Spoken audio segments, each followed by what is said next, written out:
এবার বঙ্গ রাজনীতির এমন একজনের কথা বলবো, হ্যাঁ, দিলীপ ঘোষ। দিলীপ ঘোষ বঙ্গের বিরোধী রাজনীতির এক চেনা মুখ, কিন্তু এই দিলীপ ঘোষ কোথাও গিয়ে যেন তার চেনা ঝাঁঝ উধাও হয়ে গিয়েছে। দাবাং দিলীপ এখন অনেক অনেক বেশি নরম, বিতর্কে থাকলেও আক্রমণে নেই।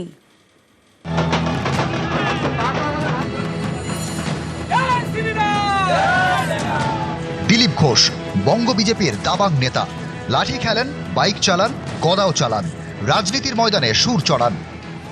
আমি খড়গপুরে দাঁড়িয়ে বলে দিচ্ছি, এই ধরনের বেয়াদবি করতে আসে কেউ যে পার্টির, তাকে বাড়ি থেকে টেনে নিয়ে রাস্তায় পিটবো, সে যত বড় নেতা। আর যদি টিএমসি মনে করে এই রাজনীতি খড়গপুরে শুরু করবে, কাল থেকে শুরু করছি, বাড়ি থেকে ঢুকে মারবো না, বাড়ি থেকে টেনে চোর রাস্তায় মারবো।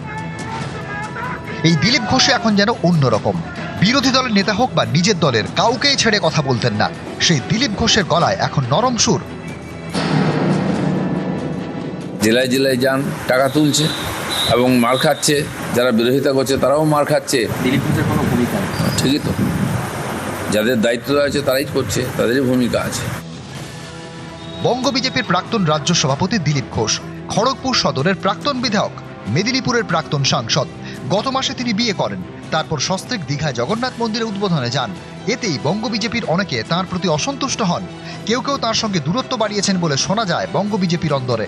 এই পরিস্থিতিতে রবিবার পশ্চিম মেদিনীপুরের বেলদা এবং দাঁতনে দলীয় কর্মসূচিতে ছিলেন দিলীপ।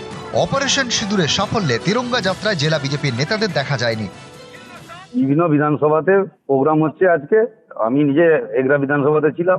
নেতৃত্বটা বিভিন্নভাবে থাকবে, আমাদের কোনো বিভেদ নেই, সব ঠিক আছে। প্রত্যেক বিধানসভাতে কার্যক্রম হচ্ছে, কোথাও না কোথাও কোনো না কোনো নেতাকে থাকতে হবে।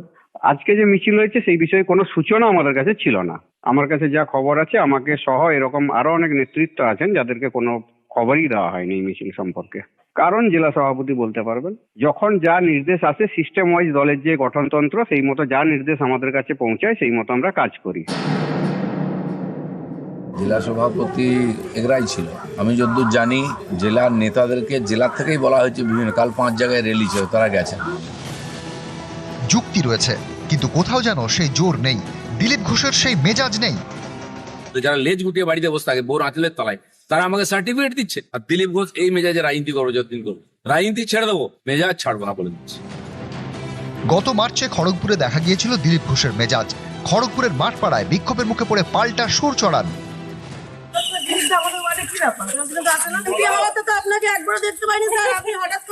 টাকা দিয়েছি, কারো বাপের টাকা নেই, আমি টাকা দিয়ে বানিয়েছি।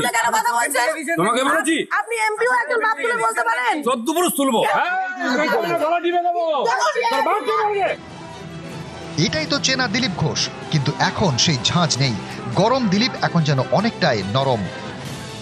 খড়গপুর থেকে শঙ্কর রায়, নিউজ 18 বাংলা।